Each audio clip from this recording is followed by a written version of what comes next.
Hi guys, my name is Karim Ibrahim, CEO of Robocom VR. We're a gaming company specialized in location-based VR simulations. We've acquired a couple of IPs which we're launching today, actually, one of which is Hasbro's Transformers VR, Invasion of the Decepticons. Very exciting day for us. Today's our private launch. We will be launching to consumers in GITEX. We will have our Transformers area. I will be on stage speaking about the Transformers IP. You guys are more than welcome to join us and give us your own opinion of who your favorite Transformers character is. We originally had set out to make gaming simulators which were VR-based, of course VR-based simulations, and based on those VR-based simulations we had made just generic games for theme parks and location-based entertainment, family entertainment centers, and we had a very superior product but no IP attached to this product. And I think in any business it's important to always keep evolving, to look at what the market needs and the gaps available in the market where you can mutually benefit from. And we saw that there was a gap in this area, and we thought the next best thing for this machine, which was very popular at the time, we had started VR Park with Ahmad Entertainment, and it was a very big success. People were on the VR wave, especially location-based VR, and it was a generic device at the time. And we said to ourselves, what is the best IP?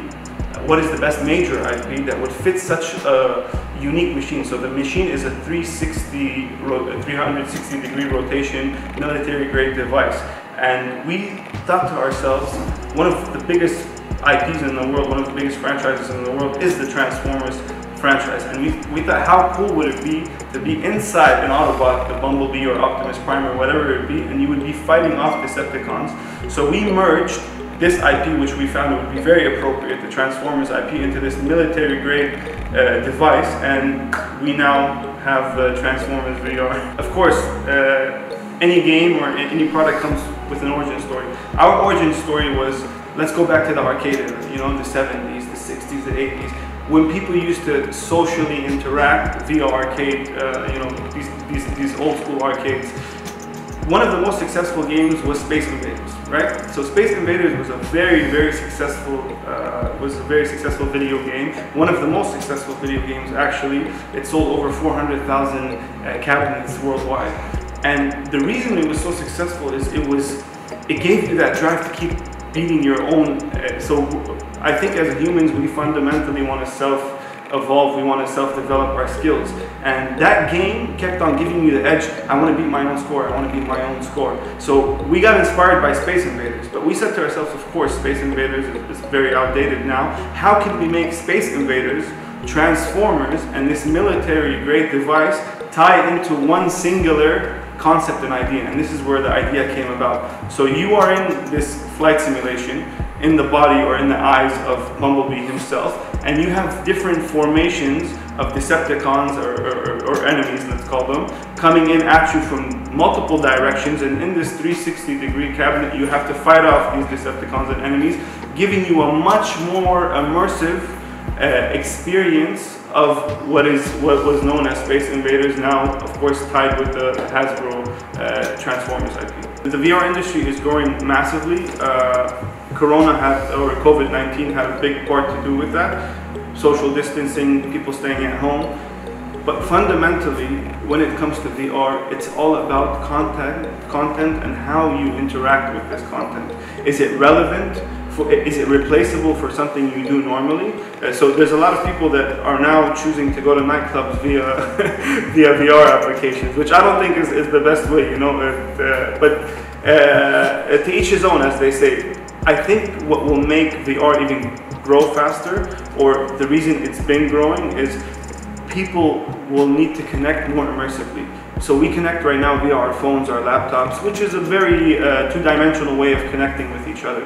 Right now in VR, people are trying out haptics, feeling in VR, smelling in VR, experiencing other senses. And with COVID-19 happening and the ability to be able to add those layers of senses in a virtual world is very important at the moment, and I think this is the reason that VR is growing massively in terms of content and categories and just as a library in general. The reason I think that gaming is not only outweighing Hollywood, Last year, in 2019, it was a reported revenue of 149 billion for gaming.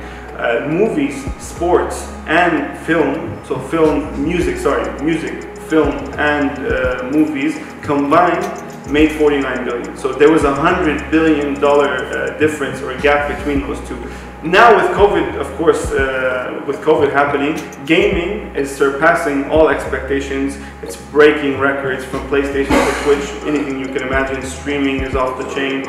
Everything is just progressing towards gaming. And what's more important than that is gaming engines such as Unreal and Unity themselves are now becoming the go-to software or platform for movie directors or movie producers. It's much cheaper. With COVID happening right now, you don't have to acquire the licenses or social distancing. You can make your own movie from this software, of course, and using a green screen or anything like that. So gaming, in my opinion, is going to surpass not just the film industry or the music industry or the sports industry, but many other industries that people do not think can be surpassed. At the moment, it is pretty small, of course, compared to Asia, compared to Europe, compared to North America, but it is the largest growing market for gaming, which people overlook. So year by year, we're growing at a very impressive rate, from 20 to 30% every single year. We keep growing at a very impressive rate. I think when the infrastructure and ecosystem